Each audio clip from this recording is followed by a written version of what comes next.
wind arrived before the light did.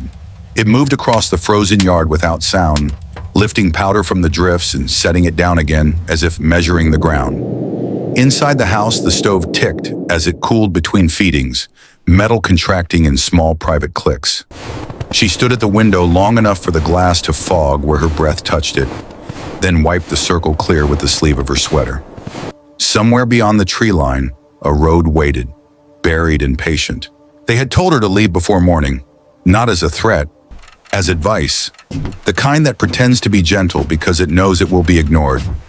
She did not answer them then. She does not answer them now. The clock on the wall had stopped weeks ago, its hands fixed at a time that no longer mattered.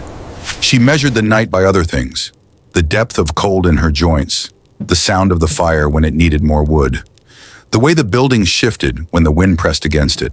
At -40, the world becomes brittle. Wood complains, metal shrinks. Breath turns sharp, like it might cut on the way out. She moved slowly because speed wastes heat. A kettle sat where she had left it, half full, ice feathering along the rim. She chipped the ice away with the back of a knife and set it on the stove. The flame caught reluctantly. Outside, something fell from a branch with a soft thud and did not move again. The night had weight. It pressed on the roof, on her shoulders, on the decision that waited where she could not avoid it. There were signs taped to the door, curling at the edges. Emergency notices, warnings written by people who would sleep elsewhere. She had read them until the words thinned and then stopped meaning anything. Leaving before morning meant packing what could be carried, walking out into the dark, trusting that someone would notice an absence and decide it mattered. Staying meant tending what was already here, keeping the fire alive, listening. She pulled on her boots and felt the stiffness in the leather. The kettle began to murmur. In the corner, a chair waited where she always left it, angled toward the stove, close enough to feel the heat when it came. She sat and let the quiet settle. Outside, the wind paused, as if to see what she would do next. The night did not offer answers. It only held space for consequences. By habit, she counted. 3 logs left in the bin by the stove. Another stack by the door, cut unevenly, bark still clinging. Enough for hours if fed carefully.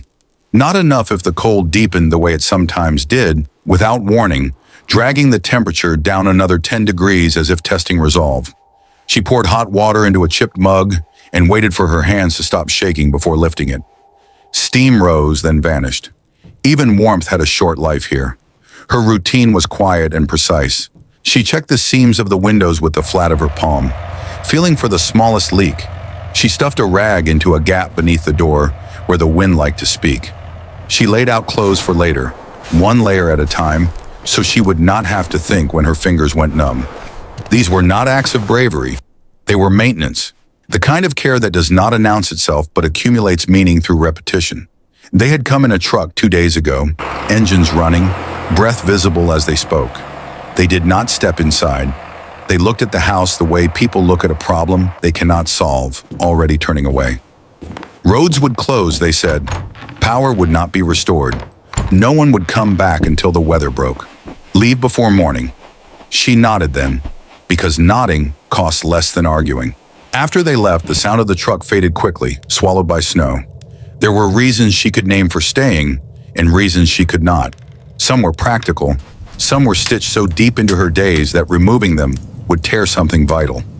She moved to the back room and checked on what waited there, adjusting a blanket, listening for a rhythm that told her things were holding steady. The room smelled of clean cloth and old wood. It smelled like time. The wind returned, stronger now, and the house answered with a long creak. She added a log to the fire and watched the flames settle into a steady burn. Outside, the sky was clear and starless, a hard black that pressed down. She imagined the road again, the way it disappeared into trees, the way snow erased edges until direction itself felt optional. Leaving meant trusting the cold to be merciful.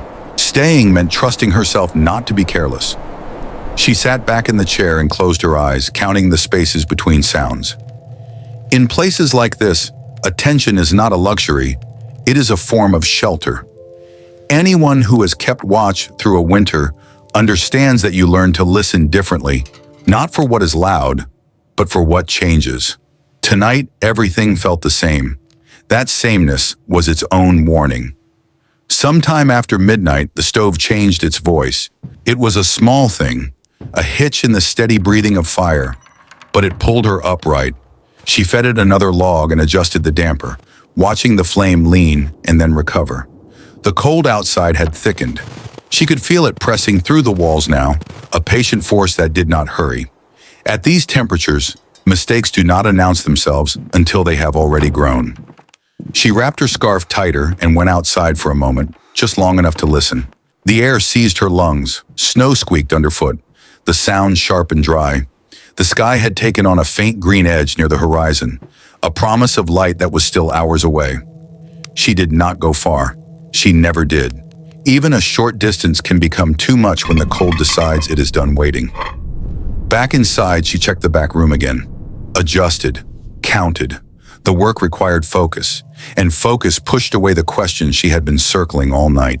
If she left, there would be procedures, calls, forms. If she stayed, there would be no witnesses. The difference mattered in ways she did not have words for. Responsibility, she had learned, is not always assigned. Sometimes it is simply what remains when others step back. The wind struck the side of the house hard enough to rattle the dishes. She steadied the shelf with one hand until it passed. She thought of the people who had told her to leave, their clean gloves, their certainty. They would mark the address and move on. She would still be here, marking time by the stove. The cold does not negotiate, but it does observe. It notices patterns. It tests them. She took a pencil and made a mark on the wall where she always did, a quiet record no one else would read. Not a countdown. A reminder that she was still measuring. In the back room, the sound she listened for shifted, just slightly. Not enough to panic, enough to demand attention. She adjusted again, slower this time, breath shallow, counting to keep her hands steady. If there was a moment when leaving would have been easier, it was this one. Before the long stretch of night claimed ownership, before the smallest change became a chain of consequences. She stood between the stove and the door, heat on her back, cold seeping through the seams, and understood that whatever she chose next would carry her through to morning or not at all. Some viewers might recognize this pause, the way it stretches, because everyone has stood somewhere like this, weighing a quiet duty against an open road. She chose without ceremony. There was no sentence that finished itself in her mind, no promise made to anyone listening. She turned from the door and fed the fire. She layered clothes with the practiced care of someone who knows how quickly clumsiness becomes dangerous. In the back room, she settled into a chair and began the work that could not be rushed. The house seemed to lean in, as if acknowledging the shift. Hours passed in fragments. The stove needed tending more often now, the cold pulling heat from the room as fast as she could make it. She kept water close and sipped when she remembered. Dehydration comes quietly in cold places, hiding behind numbness. Outside, the wind scoured the yard until familiar shapes disappeared. Inside, the air smelled of smoke and wool and the faint, clean scent of soap. There was a moment when the light flickered, not out but thinner, like a breath held too long. She did not look at it. She adjusted the wick and moved on. Looking too hard at fragile things can invite their failure. In the back room, she counted again, adjusted again. The sound she listened for steadied, then faltered, then steadied once more. She matched her breathing to it, slow and even, a human metronome. At some point, fatigue made the edges of the room soften. She stood and walked the length of the house, touching walls, grounding herself in texture. The wood was cold even near the stove now. She added the last of the larger logs and set aside smaller pieces for later. Planning ahead is another kind of warmth. It keeps panic from taking hold. She thought of dawn as a concept rather than a certainty. Light would come if the systems held. If they did not, there would still be work to do. The cold does not end stories. It compresses them. It forces meaning into smaller spaces. She adjusted the blanket again and felt a change, subtle but real. Not improvement, stability. Outside, the wind eased, just enough to be noticed. Inside, she allowed herself to sit, to rest without sleeping. Vigilance has its own posture. Those who have done it know the cost, the way it asks you to stay present without reward. Somewhere in the quiet, a thought surfaced and settled. Staying was not about defiance. It was about continuity, keeping a line unbroken through the night. The longest stretch came just before dawn, when the cold reaches its deepest and the body begins to argue. Her hands ached despite the gloves. Her eyes burned from smoke and wakefulness. She moved anyway, because stopping invites the cold to take over tasks it does not give back. She fed the stove with the small pieces, coaxing flame from embers, listening for that steady voice again. In the back room there was a scare, a pause that lasted a second too long. Her chest tightened and she leaned forward, adjusting with care that bordered on reverence. Then the rhythm returned, fragile but present. She did not exhale in relief. She saved breath. Relief can make you careless. The light outside shifted from black to a deep blue. Shapes reappeared in the yard, simplified by snow.